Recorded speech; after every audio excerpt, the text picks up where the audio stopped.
I bought a house for my family to live comfortably, but they treated me like I didn't belong there. So I reminded them exactly whose name was on the deed. You're embarrassing us. Dad, please, just stay in the back where the guests won't see you. Better yet, why don't you just head to your room until the party is over? Those words, spoken by my own son, Julian, didn't just sting. They felt like a cold blade through the heart of everything I had spent 40 years building. I stood there, a 70-year-old man in a tweed jacket that had seen better days, my fingers still rough from the decades of labor that had paid for every single stone of the villa behind me. This was the house of the Golden Vines, a sprawling estate in the heart of the French countryside that I had dreamed of since I was a boy working in the neighboring fields. But to my son and his wife, Claire, I wasn't the provider. I wasn't the man who had clawed his way up from nothing. To them, I was just a messy reminder of a past they were desperate to bury under layers of silk, champagne, and the hollow approval of people who wouldn't have looked at them twice if it weren't for my bank account. The sun was beginning to dip behind the rolling hills of Provence, casting long, amber shadows across the manicured lawns. It was the kind of evening poets write about, warm, scented with lavender and wild thyme, and filled with the promise of a beautiful night. The occasion was a housewarming party, a grand coming out for Julian and Claire into the local high society. The driveway was choked with sleek German sedans and Italian sports cars that gleamed like polished jewels. My own vehicle, a battered 1,994 blue truck that had carried more lumber and tools than I could count, sat parked like an ugly scar near the entrance. I had refused to move it. It was reliable. It had character. It was, in many ways, just like me, functional, worn, and utterly out of place in the world of the newly arrived. I watched as Claire glided across the terrace, her dress a shimmering wave of emerald silk that probably cost more than my first 3 houses combined. She was the daughter of a minor diplomat, a woman who valued the label on a wine bottle far more than the vintage inside. When she saw me standing near the fountain, her smile didn't just fade. It curdled. She whispered something to Julian, a sharp, urgent command, and I saw my son's shoulders slump before he turned toward me. Julian had my eyes, but he lacked the fire that had kept me warm during the lean years. He had grown up with soft hands and a college degree I had paid for with sweat and silent sacrifices. Now, he looked at me with a mixture of pity and resentment, as if my presence were a stain on his carefully curated life. "Dad, I'm serious," Julian said as he reached me. His voice lowered so the guests nearby wouldn't hear. "Claire's boss is here. The mayor is here. These are people who value presentation. You're wearing work boots on the Italian marble. For heaven's sake, we've set up a nice little spread for you in the back kitchen. The staff will take care of you. Just, please, don't make this difficult." He reached out as if to pat my shoulder, but his hand stopped midair, as if he were afraid the dust of my life might rub off on his tailored suit. I looked him in the eye, searching for a trace of the boy I used to carry on my shoulders through the mud. But all I saw was a stranger who was ashamed of the man who had made his world possible. I didn't argue. There is a certain dignity in silence that the young and the arrogant never quite understand. I turned and walked toward the side entrance, my boots clicking rhythmically against the stone. Every step felt like a betrayal of the promise I had made to my late wife, Maria. We had started with nothing but a shared dream and a small plot of land. One day, "Arthur," she would say, her hands stained with the soil of our small garden, "we will have a place where our family can truly live. Not just survive, but live." Maria didn't live to see the house of the Golden Vines. She passed away just as the foundation was being poured. I had built it for her, and for the son we had raised together. But as I entered the service door, I realized that I hadn't built a home. I had built a gilded cage for people who didn't know the value of the key. The kitchen was a whirlwind of activity. Professional caterers in crisp whites scurried about, plating oysters and drizzling truffle oil over delicate appetizers. None of them looked at me. To them, I was just another elderly relative, a ghost in the machinery of wealth. I found a small wooden stool in the corner, near the pantry, and sat down. A young server, perhaps no more than 20, stopped for a moment and handed me a glass of water. "Are you all right, monsieur?" he asked, his eyes kind. It was the first bit of genuine warmth I had felt all day. "I'm fine. When pries," I replied, giving him a small, weary smile. "Just watching the world go by. It's a very fast world these days, isn't it?" He nodded quickly before being barked at by the head chef, leaving me alone with my thoughts and the heavy, weathered leather briefcase I held tightly in my lap. Outside, I could hear the tinkling of crystal glasses and the low hum of practiced laughter. The elite of the region were gathered, discussing land prices, local politics, and the refreshing arrival of a young, dynamic couple like Julian and Claire. I heard a group of men stop near the open kitchen window. I heard his father was a common laborer. One voice said, dripping with a condescending tone that made my blood simmer, a mason or something equally rustic. Julian is doing his best to modernize the family image. Of course, it's quite a task. Given the raw material he has to work with. Another man laughed. A dry, rattling sound. Well, at least the old man stays out of sight.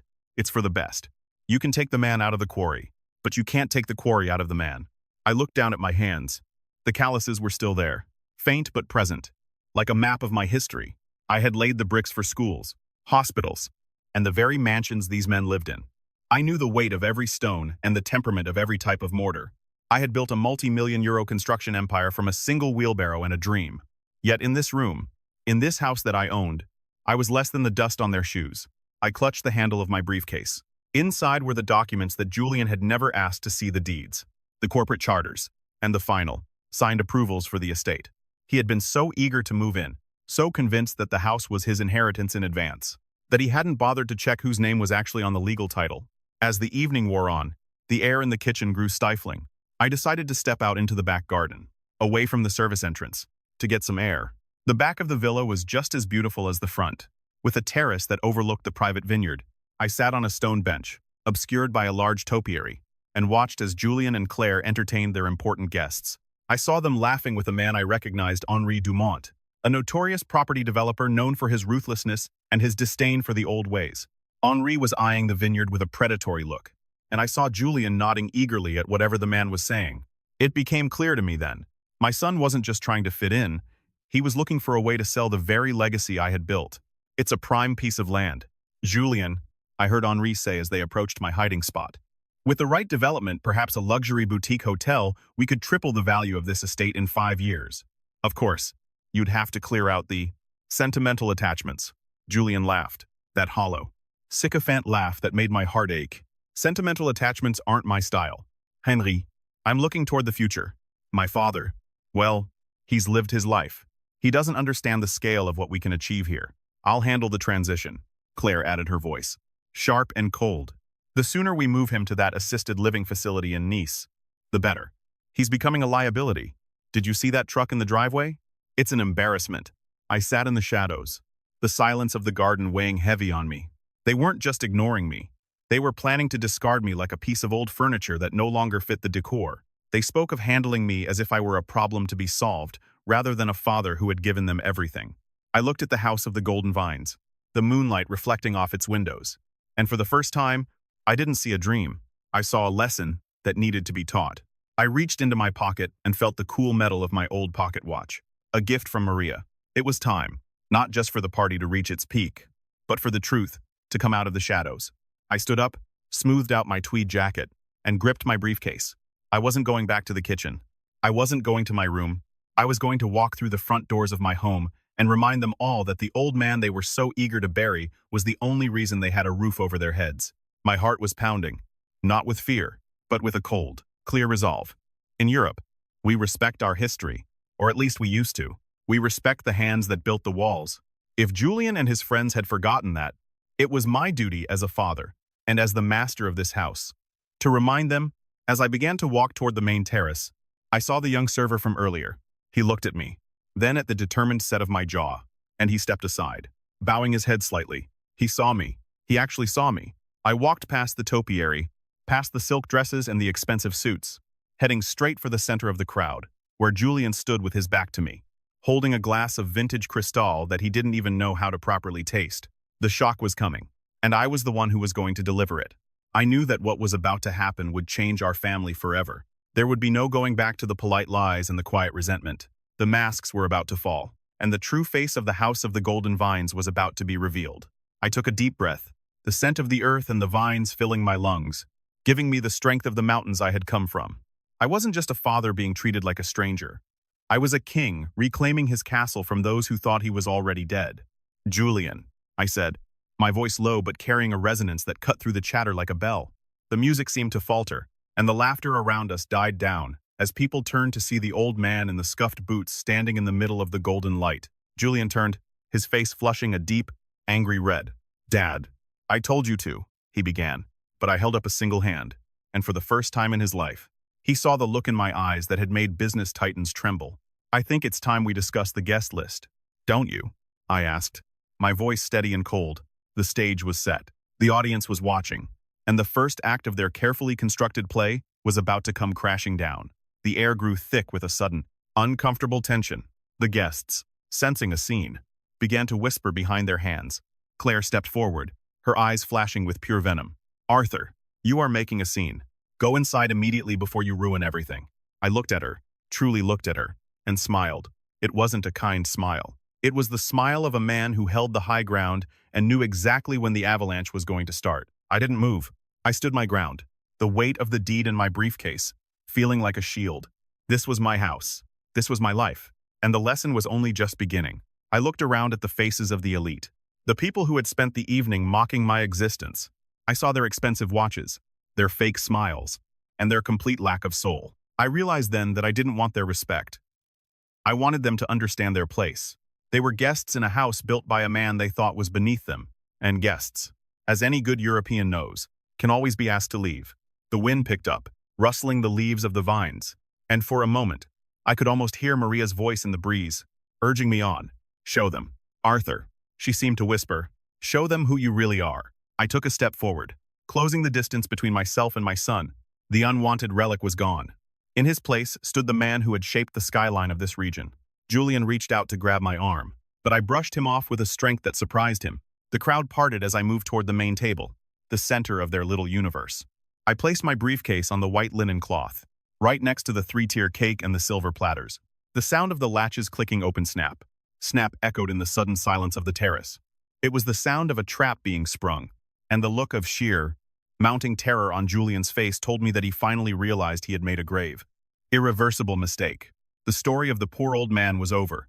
The story of the master of the manor was just getting started. And as I looked at the crowd, I knew that by the time the sun rose tomorrow, none of them would ever look at a man in a tweed jacket the same way again. The injustice they had served me was about to be returned, tenfold, with the cold, a hard logic of a man who knew exactly what he was worth. This was the beginning of the end for their charade, and the beginning of a justice that had been far too long in coming. Julian's face went through a kaleidoscope of colors, from a heated crimson to a ghostly, ashen pale. He stepped forward, his hands trembling as he tried to close the briefcase I had just set upon the table. "Dad, please," he hissed, his voice, a frantic whisper that barely masked his panic. "You've had too much wine. You're confused.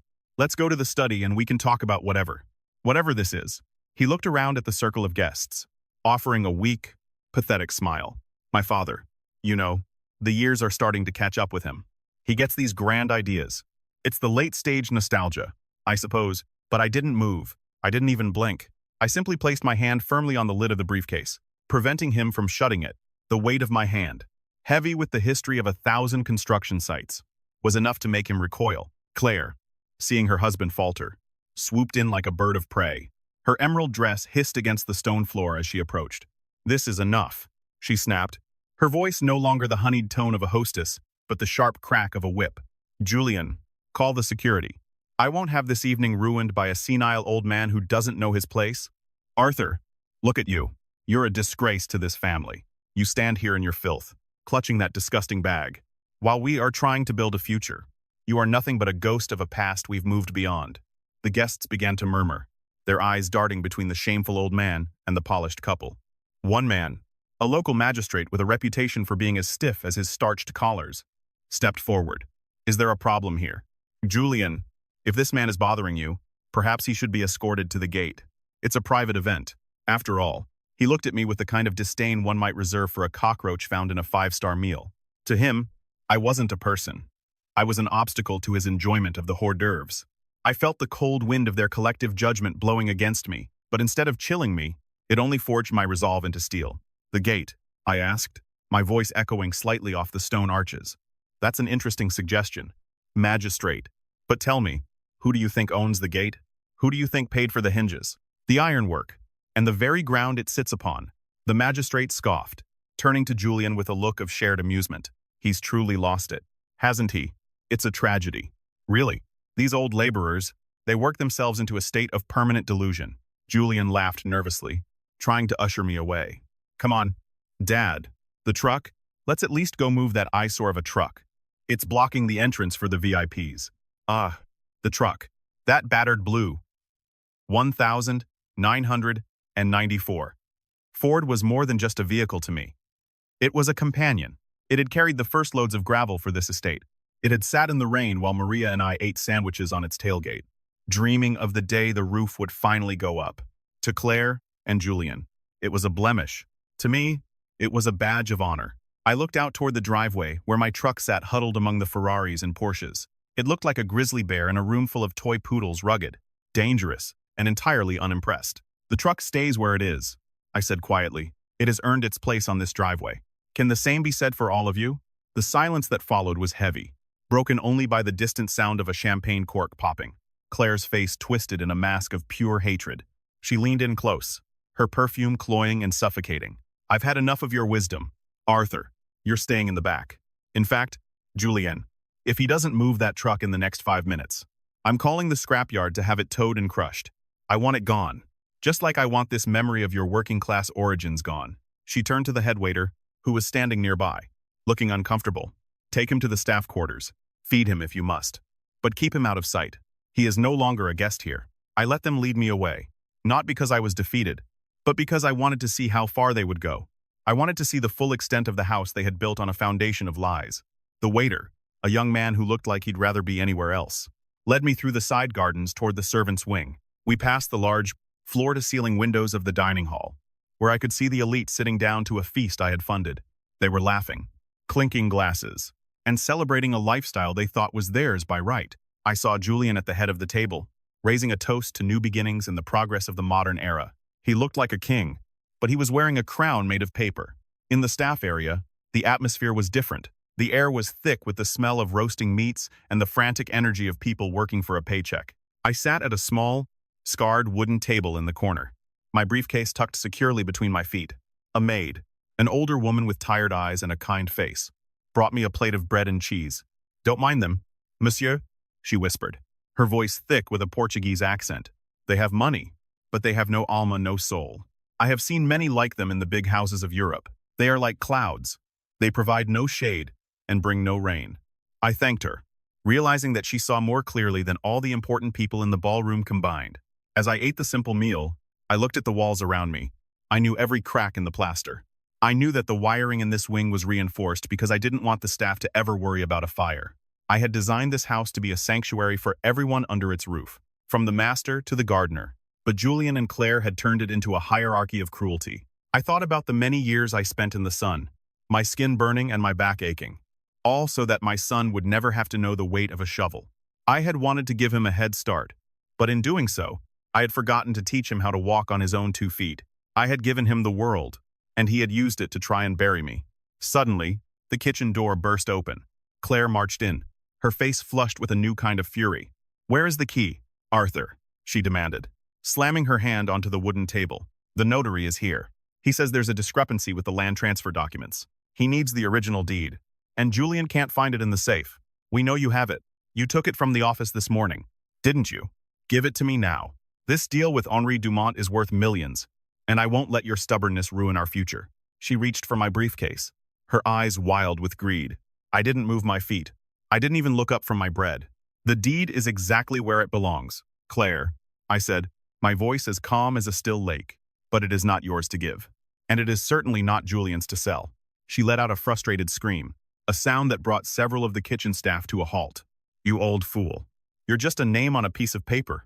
Julian is the one running things now. He is the one the world sees. You're just the help that stayed too long. Give me the case, or I will have the police come and take it from you as stolen property." The irony was almost poetic. She was threatening to call the police on me for stealing my own house.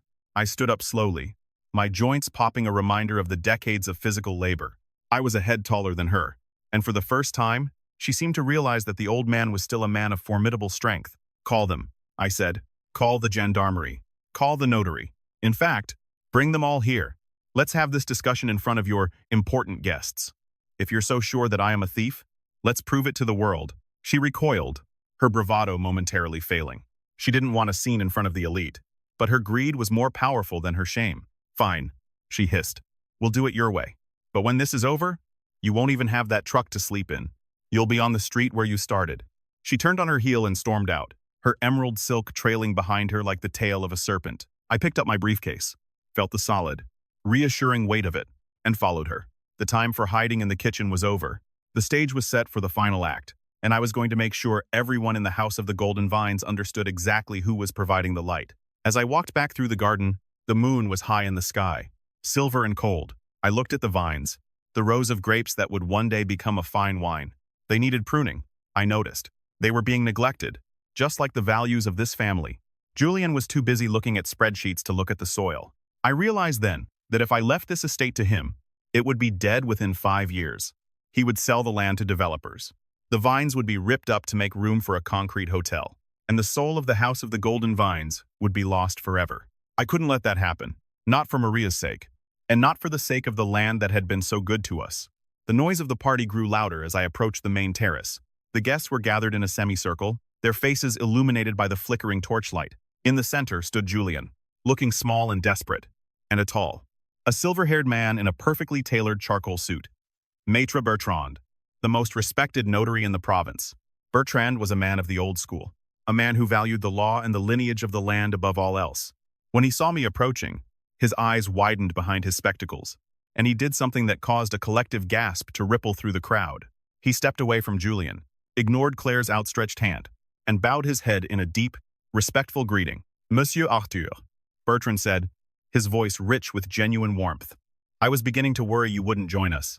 I told these young people that the meeting could not proceed without the principal, but they were, quite insistent." Julian looked like he had been struck by lightning. "The principal? Maître, what are you talking about? My father is retired. He has no part in the business anymore. I am the CEO of the holding company." Bertrand turned to Julian, a look of profound pity on his face. "My dear boy, did you never bother to read the bylaws of the holding company your father created?" I stepped into the light, the scuffed leather of my boots contrasting with the polished marble of the terrace. I placed my briefcase on the table and looked at my son. "Julian, you always were a quick learner, but you never had much patience for the fine print. You thought that because I let you sit in the big chair? The chair belonged to you. You thought that because I gave you the keys to the car, you owned the road." I opened the briefcase, and this time, no one tried to stop me. I pulled out a single, thick document, bound in blue ribbon. The master deed of the estate. "This house," I said, my voice echoing through the silent garden, "and every acre of this vineyard, and the company that funds your lifestyle, belongs to a trust that I control. You are merely a tenant. Julian, a guest in your father's house. And, Claire, you were right about one thing. I am a man of the past, but in this part of the world, the past is what gives the present its value. And if you don't respect the past, you have no business claiming the future." The guests stood frozen, their champagne glasses forgotten. The poor old man had just spoken, and the ground beneath their feet was beginning to shift. I looked at the mayor, the magistrate, and Henry Dumont. Their expressions had transformed from mockery to a sudden, desperate calculation. They were realizing that they had spent the evening insulting the man who held their mortgages, their business permits, and their social standing in the palm of his hand. The weight of their scorn was about to be replaced by the weight of their regret. But I wasn't finished. The truth was out, but the justice was yet to be served. And as the master of the House of the Golden Vines, I had one more surprise left in my briefcase, a surprise that would decide the fate of my family forever. The silence that followed my revelation wasn't just the absence of noise. It was a physical weight, a thick, suffocating blanket that seemed to snuff out the very light of the chandeliers. I looked around the terrace, and for the first time that evening, I saw the faces of the elite without their masks. The magistrate, who only moments ago had suggested I be escorted to the gate, was now staring at his shoes as if they were the most fascinating things in France. Henri Dumont, the man who had been so eager to clear out the sentimental attachments, was suddenly very busy adjusting his silk tie, his face a sickly shade of gray. They were like children caught with their hands in the cookie jar, and the old gardener was the one holding the key to the cupboard. Maître Bertrand stepped forward, his eyes twinkling with a secret satisfaction. He had known me for 30 years. He had seen the blisters on my hands and the blueprints on my desk when Julian was still in diapers. "I believe there has been a profound misunderstanding," Bertrand said, his voice smooth and authoritative, the kind of voice that settles disputes before they even begin. "Julian, you have been acting as the director of the regional branch, but the parent company, the entity that owns this estate, The vineyards, and the very ground we are standing on is a private trust. And as per the founding charter, Arthur is the sole trustee for life.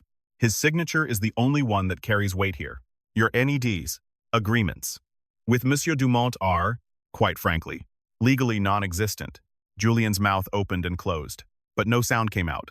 He looked like a fish gasping for air on a dry dock. Beside him, Claire looked as if she were about to faint, her emerald dress no longer shimmering with pride, but clinging to her like a shroud. I took a slow, deliberate sip of my water, the coolness of it grounding me. I didn't feel the rush of anger I expected. Instead, I felt a profound sense of clarity. I looked at my son, my only child, and I saw the hollow shell of a man I had inadvertently helped create by giving him too much and asking for too little. I had thought I was protecting him from the hardships of my life, but I had only succeeded in insulating him from the very character those hardships had built. You were going to sell it, Julian, I said, my voice barely above a whisper, yet it felt like a thunderclap in the stillness. You were going to sell the House of the Golden Vines to turn it into a luxury boutique hotel. You were going to tear up the grapes that your mother and I planted with our own hands. You were going to erase the history of this family because you wanted a faster car and a bigger title. I walked over to the edge of the terrace, looking out over the dark rows of the vineyard. In Europe, we don't just own land. We are stewards of it. We hold it in trust for those who came before us and those who will come after. But you treated it like a stock option to be traded. Henri Dumont, ever the opportunist, tried to regain his footing. He stepped forward, a practiced, oily smile plastered on his face. Now, Monsieur Arthur, let's not be hasty. Business is business. After all, Julian was simply looking out for the financial health of the family. My offer is still on the table, in fact. I'm willing to increase the valuation by 20%. We can make this a partnership. You keep the title, I handle the development, and we both walk away very wealthy men. He reached into his pocket, perhaps looking for a business card, but I stopped him with a single look. Wealthy, Henri? I asked, a dry chuckle escaping my lips. I suspect our definitions of wealth are quite different. You see, while you were busy valuing my land, I was busy looking into your company. Maître Bertrand, would you care to share the news from the Paris Bourse this afternoon? Bertrand nodded, pulling a small tablet from his pocket. Indeed, Monsieur Dumont's firm, L'Avenir Dev, has been under significant liquidity pressure. In fact, a majority of their short-term debt was recently acquired by an anonymous holding group based right here in the valley. I looked Henri dead in the eye. That holding group is me, Henri. I don't just own this house. As of 4 o'clock this afternoon, I effectively own your company's future. So, if anyone is going to be cleared out as a liability, I suggest you look in a mirror. The gasp that went through the crowd this time was audible. The power dynamic hadn't just shifted. It had been pulverized and rebuilt in a different image. Henri Dumont turned a ghostly white, his bravado vanishing like smoke in a gale. He didn't say another word. He simply turned and walked toward the driveway, his exit followed by the silent, judging eyes of the very people he had tried to impress. One by one, the elite guests began to realize that the disgrace of the evening wasn't the man in the tweed jacket, it was their own behavior. They began to shuffle toward the exits, their laughter gone, replaced by a frantic desire to be anywhere but under my gaze. Claire was the first to break the silence once the outsiders had cleared the terrace. She rushed toward me, her hands reaching out in a gesture of pathetic desperation. Arthur, father, please, you must understand. We were only trying to... We thought you were tired. We thought you wanted to rest, to be taken care of. Everything I did for the family. For your grandchildren, she was crying now, the kind of tears that are shed for one's own lost status, rather than for the pain of others. I looked at her, and all I could see was the emerald silk and the cold heart beneath it. My grandchildren, I said, my voice hardening, will be raised to know the value of work. They will know that a man's worth is measured by the depth of his character, not the brand of his watch. And they will certainly not be raised by someone who treats her elders like an embarrassment to be hidden in the kitchen. I turned to Julian, who was still standing by the table, his head bowed. You have my eyes, Julian, but you don't have my vision. You saw a house and a price tag. I saw a life and a legacy. You let your wife and your friends tell you who your father was. Instead of looking at the man who has loved you every day of your life, the night air was getting cooler, and the scent of the lavender was stronger now.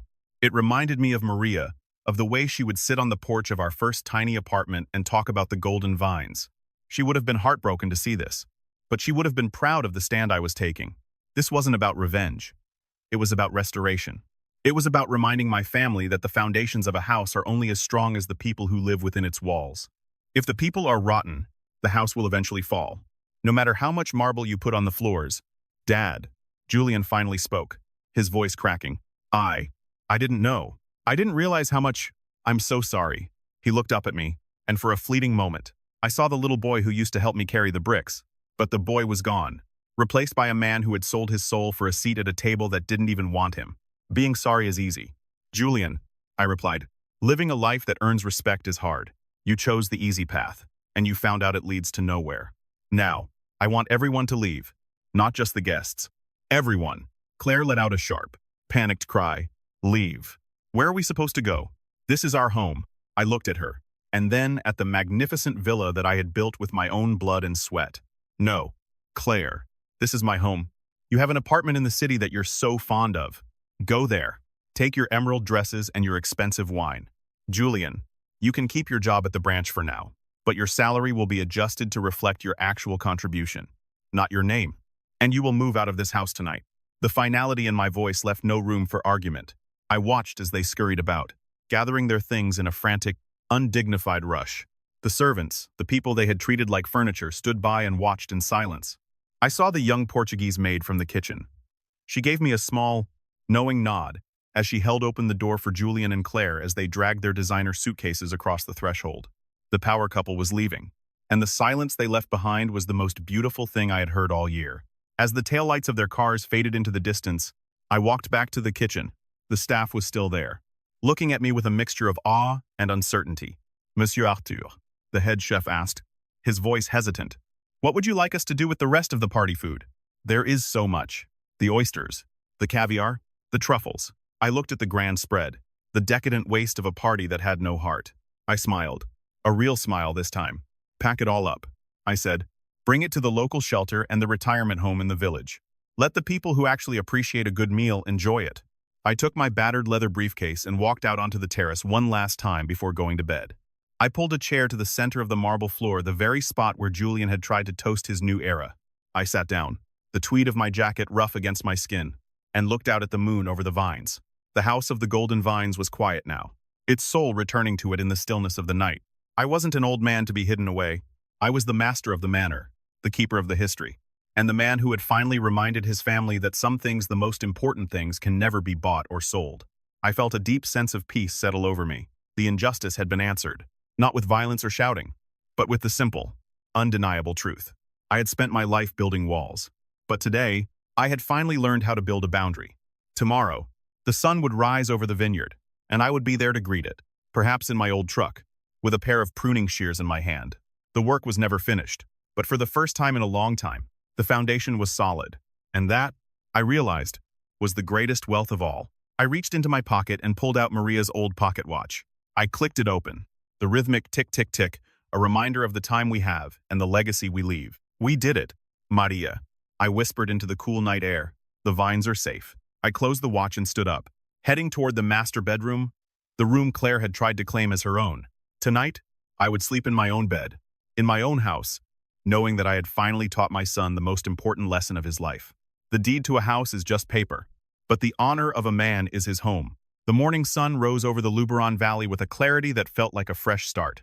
I sat on the terrace of the House of the Golden Vines, a simple white ceramic mug of coffee in my hands. No fine china, no gold-rimmed saucers, just a sturdy cup that held its heat. The air was crisp, carrying the scent of damp earth and the waking vines. For the first time in months, the house felt quiet, not the heavy, oppressive silence of secrets and resentment, but the peaceful stillness of a place that has been cleansed. The ghosts of last night's vanity had been chased away by the dawn, and as I looked out over my land, I felt the weight of 40 years finally settle into a comfortable, well-earned rest. Around 10:00 a.m. The sound of a lone engine crunching over the gravel driveway broke the silence. I didn't need to look to know who it was. The sleek sports car was gone, replaced by the hum of a modest sedan. I watched as Julian stepped out. He looked different. His expensive suit was wrinkled, his hair was uncombed, and the arrogant tilt of his chin had been replaced by a heavy, slumped posture. He stood by the fountain for a long time, looking up at the villa as if he were seeing it for the first time. He didn't look like a CEO or a socialite. He looked like a man who had finally realized that the ground he thought was solid was actually made of clouds. He approached the terrace slowly, his footsteps hesitant. I didn't get up. I didn't offer him a seat. I simply watched him. the steam from my coffee swirling between us. "Dad," he said, his voice raspy and thin. He stopped at the edge of the marble, not daring to step onto the terrace where he had tried to humiliate me just 12 hours prior. I stayed at a hotel in the village last night. Claire. She's gone to stay with her sister in Lyon. She's devastated. I took a slow sip of my coffee. The bitterness, a welcome contrast to the cloying sweetness of the night before. Is she devastated because of the way she treated her father-in-law, Julian? Or is she devastated because she realized the emerald dress was the only thing of value she actually possessed? Julian looked away, unable to meet my eyes. She's angry. But I'm just empty. Dad. I sat in that hotel room and realized I don't even know how to pay the property taxes on a place like this. I don't know the names of the men who work the vines. I don't know anything about the business except the numbers on the screen. He finally looked up, and I saw tears welling in his eyes. I'm 35 years old, and I realized last night that if you took away your name and your money, I wouldn't know who I am. You built all of this, and I just tried to decorate it. I'm sorry. I know sorry doesn't fix the house, but I am so sorry for forgetting who you are. I set my mug down on the table with a soft clink. The house doesn't need fixing. Julian, the house is made of stone. It's the people inside who were broken. You see, in this world, especially here in Europe, we have a long memory. We remember the wars, the famines, and the hard winters. We respect our elders because they are the ones who survived those things so that we could have a spring. When you treated me like a ghost in my own home, you weren't just insulting me. You were insulting every drop of sweat that bought your education and your comfort. You traded your heritage for a seat at a table full of people who would have stepped over your body if you lost your wallet. I stood up and walked to the edge of the terrace, looking down at him. Justice is a funny thing. It isn't always about punishment. Sometimes, it's about perspective. You wanted to be the master of this house. Fine, you will start from the beginning. Maître Bertrand has prepared the paperwork. You are no longer the CEO of the regional branch. Effective Monday, you are an apprentice in the construction firm. You will wear the boots. You will carry the bricks, and you will learn the names of every man on the site. You will live in the small cottage at the edge of the estate, the one your mother and I lived in when we first bought this land. You will pay rent, and you will learn what it means to build something from the dirt up. Julian's eyes widened, but he didn't protest. The old Julian would have screamed about his reputation, about the embarrassment of being seen in a work vest. But this Julian just nodded, a single tear tracing a path through the dust on his cheek. "And Claire," he asked quietly. I looked out toward the road. "That is for you to decide.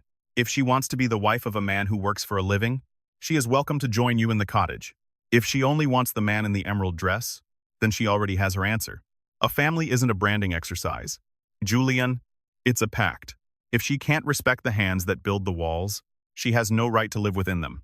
The conversation ended there. There were no more grand speeches, no more dramatic reveals.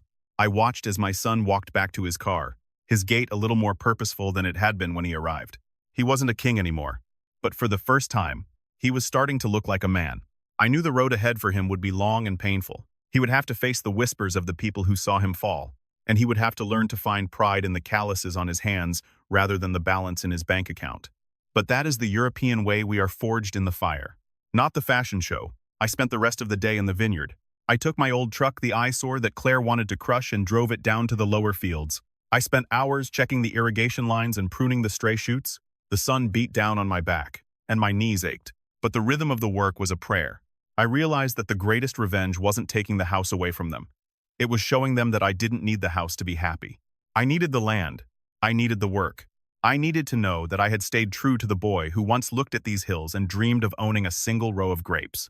As evening approached, I returned to the villa. The staff had cleaned up the last of the party debris. The house of the golden vines was back to its true self, dignified, quiet, and strong. I found the young Portuguese maid, Sophia, in the hallway. She was polishing the banister. "Monsieur Arthur," she said with a smile. "The village is talking. They say you are a lion who is only sleeping." I laughed, a deep, hearty sound that felt good in my chest. "Not a lion, Sophia, just a mason.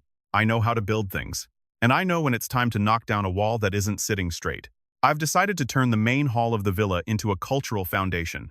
It won't be a hotel, and it certainly won't be a private playground for the arrogant.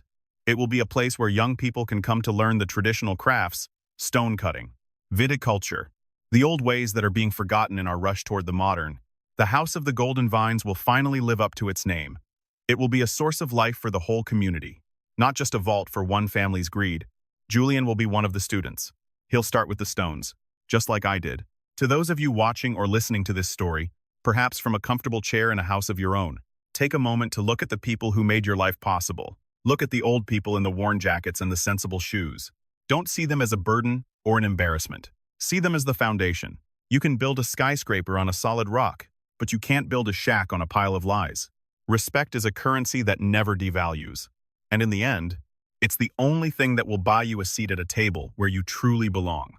Don't ever judge a book by its tattered cover, especially when that book was written with the blood and sweat of a generation that knows how to survive. The world may change, technology may evolve, and fashions will certainly fade. But the human heart knows the difference between a master and a pretender. I am Arthur, a man of the soil, a man of the stone, and the master of my own fate. And as I close the door to the House of the Golden Vines tonight, I do so knowing that the name on the deed finally matches the character of the man inside. If you've enjoyed this journey with me, remember to hold your head high, work hard, and never let anyone tell you that your past is something to be ashamed of. Life has a way of coming full circle, and the old man you ignore today might just be the one holding the keys to your tomorrow.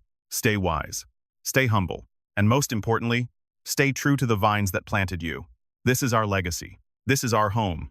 And now, if you'll excuse me, the sun has set, the work is done, and it's time for a glass of wine, the kind that takes years to mature and tastes all the better for the wait. Thank you for following this story. If this narrative resonated with you, please consider sharing it with someone who needs a reminder of the power of integrity and the importance of respecting our elders. Until our next tale, keep your foundation strong and your heart open. Don't forget to like and subscribe for more stories of justice, triumph, and the human spirit.